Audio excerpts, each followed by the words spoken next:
আসসালামু আলাইকুম। কাল থেকে শুরু হচ্ছে বাংলাদেশ বনাম ভারতের মধ্যকার ২ টেস্ট ম্যাচ সিরিজের প্রথম ম্যাচ। যেখানে মাঠে নামার আগে আমাদের সবার মধ্যে একটি কৌতূহল বিরাজ করছে যে ভারতের পিচটি আসলে কেমন হবে। সো সেই অনুযায়ী বাংলাদেশের একাদশ কেমন হতে পারে সেই বিষয়ে কথা বলার জন্য আজকে হাজির হয়েছে।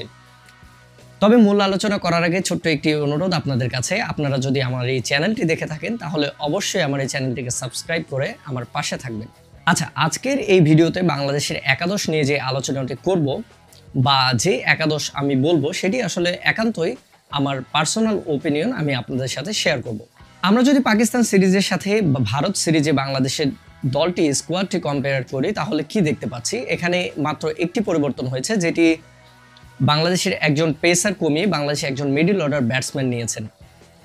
পেসারটি হচ্ছে আমাদের শরীফুল ইসলাম এবং সেই জায়গায় এসেছেন জাকের আলী অনিক। তবে এখানে একটি ইন্টারেস্টিং বিষয় হচ্ছে জাকের আলী অনিক যদিও বা ইনক্লুড হয়েছে ভারত সিরিজের আগে বাংলাদেশের এই স্কোয়াডে, বাট আমার মনে হয় না তিনি খেলার কোনো সুযোগ পাচ্ছেন এই মুহূর্তে, অন্তত প্রথম টেস্ট ম্যাচে বাংলাদেশের বেস্ট 11-এ। তাহলে বাংলাদেশের যদি শুরু থেকে শুরু করি একাদশটি কেমন হতে পারে, শুরুতে আমাদের রয়েছে ৩ জন ওপেনার, যেখানে পাকিস্তানের বিপক্ষে খেলেছেন জাকির হাসান এবং সাদমান ইসলাম। তবে একটি কথা কিন্তু মনে রাখতে হবে যে মাহমুদুল হাসান জয় কিন্তু ইনজুরির কারণে পাকিস্তানের সাথে সিরিজটি মিস করেছেন। তবে বর্তমানে তিনি পুরোপুরি ফিট আছেন খেলার জন্য। এখন ম্যানেজমেন্টের যে চিন্তার বিষয়টি সেটি হচ্ছে যে ৩ জন ওপেনারের থেকে কাকে খেলাবে।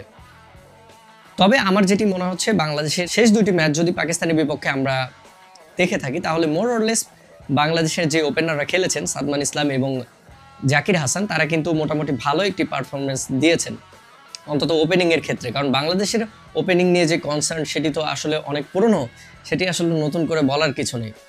সো সেদিক থেকে চিন্তা করতে গেলে আমার মনে হচ্ছে অন্তত ভারতের সাথে প্রথম ম্যাচে তারা দুজনই খেলছেন। এরপরে 3 নম্বরে রয়েছে আমাদের ক্যাপ্টেন নাজমুল হোসেন শান্ত, 4-এ যথারীতি রয়েছে মমিনুল হক, 5-এ মুশফিকুর রহিম, 6-এ সাকিব আল হাসান, 7-এ লিটন কুমার দাস এবং 8-এ মেহেদী হাসান মিরাজ। সো এই 1 থেকে 8 নম্বর পর্যন্ত আমি কোনো পরিবর্তন দেখতে পাচ্ছি না। এখন ইন্টারেস্টিং বিষয় হচ্ছে 9, 10, 11 আমাদের যে পেসাররা 3 জন খেলেছেন তাসকিন, হাসান মাহমুদ এবং নাহিদ রানা, সেখানে একটি পরিবর্তন হবে কিনা এটি আসলে মূল কনসার্নের জায়গা। কারণ আমরা জানি ভারতে স্পিনিং ট্র্যাক হয়ে থাকে, সেখানে একজন বাড়তি স্পিনারের প্রয়োজন হতে পারে। তবে বাংলাদেশের বর্তমান এই দলটির কথা বিবেচনা করে আমার মনে হয় না ভারত পুরোপুরি তারা স্পিন ট্র্যাক তৈরি করবে, অন্তত বাংলাদেশের এগেনস্টে। কারণ আপনি যদি লক্ষ্য করে থাকেন যে বাংলাদেশ যখন ঘরের মাটিতে ভারতের বিপক্ষে খেলেছিল মিরপুরে, সেটি কিন্তু স্পিন ট্র্যাক ছিল এবং সেখানে প্রায় অলমোস্ট আমি বলবো জেতা ম্যাচ কিন্তু বাংলাদেশ হেরে গিয়েছিল। সেখানে আমরা দেখেছি স্পিনের এগেনস্টে ভারতীয় ব্যাটসম্যানদের স্ট্রাগল করতে। সো সেই বিষয়টি অবশ্যই তাদের মাথায় থাকবে। সুতরাং আমার যেটি মনে হয় যে তারা পুরোপুরি স্পিনিং ট্র্যাক করবে না।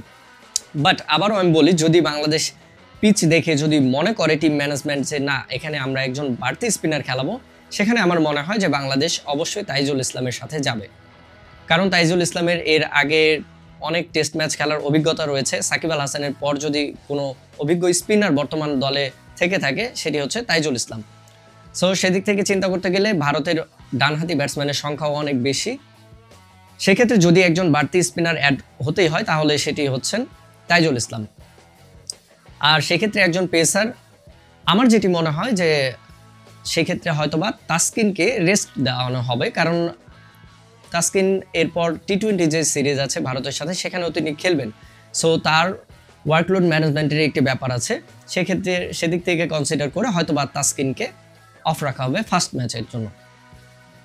বাট আমি পার্সোনালি যেটি মনে করি বাংলাদেশের স্পিনার একজন না বাড়িয়ে বাংলাদেশের যেই লাস্ট উইনিং কম্বিনেশনটি ছিল লাস্ট ম্যাচটি যারা খেলেছে পাকিস্তানের এগেনস্টে, সেই দলটি এখানে খেলা উচিত। কারণ হিসেবে আমি বলতে পারি যে বাংলাদেশ একটি ওয়েল ব্যালেন্সড 11 কিন্তু খেলেছে পাকিস্তানের এগেনস্টে। আপনি যদি লক্ষ্য করে থাকেন বাংলাদেশের যে 2 জন স্পিনার রয়েছে এই মুহূর্তে সাকিব আল হাসান এবং আমাদের মেহেদী হাসান মিরাজ, আমি মনে করি যে টার্নিং পিচে তারা 2 জনই যথেষ্ট আপনাকে স্পিন ব্যাকআপ দেওয়ার জন্য, কারণ তারা নিজেরা সেই ধরনের ক্যাপাবিলিটি রাখে যে কোনো দলের এগেনস্টে ভালো বোলিং করার ক্ষেত্রে। সো আমি এটি মনে করি না যে বাংলাদেশে বাড়তি কোনো স্পিনার খেলানোর প্রয়োজন রয়েছে। আরেকটি বিষয় যে বাংলাদেশ কিন্তু তাদের উইনিং কম্বিনেশনটা সহজে ভাঙতে চায় না। এর আগেও আমরা দেখেছি যেখানে পিচ ডিমান্ড করছিল যে উইনিং কম্বিনেশন চেঞ্জ করার, বাট বাংলাদেশ কিন্তু সেদিকে না হেঁটে তাদের উইনিং কম্বিনেশন ঠিক রেখে দলকে খেলিয়েছে। বাট আমি এখন সেই হিসেবে বলছি না যে বাংলাদেশের উইনিং কম্বিনেশন ভাঙা যাবে না, বাট আমি মনে করি যে বাংলাদেশের উইনিং কম্বিনেশনটা ভাঙা ঠিক হবে না, কারণ হচ্ছে বাংলাদেশ ওয়েল ব্যালেন্সড AK-11 খেলেছিল পাকিস্তানের এগেনস্টে।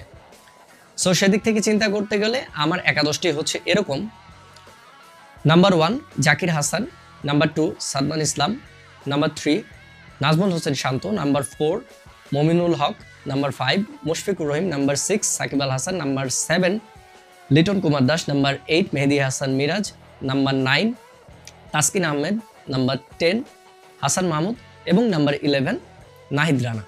সো আমার মতে বাংলাদেশের বেস্ট পসিবল একাদশ যেটি আগামীকাল মাঠে নামছে সেটি হচ্ছে এরকমই অনেকটা। এখন আপনারা কে কি মনে করছেন অবশ্যই আমাকে কমেন্টে জানাবেন, এবং আমি যে একাদশটি বললাম সেটির সঙ্গে আপনাদের একাদশের কি মিল রয়েছে কিনা সেটি অবশ্যই আমাকে কমেন্টে জানাবেন, আর আমার এই চ্যানেলটিকে সাবস্ক্রাইব করে অবশ্যই আমার পাশে থাকবেন। সো দেখা হচ্ছে আবারও নেক্সট কোনো ভিডিওতে। সে পর্যন্ত সবাই ভালো থাকবেন। আল্লাহ হাফিজ।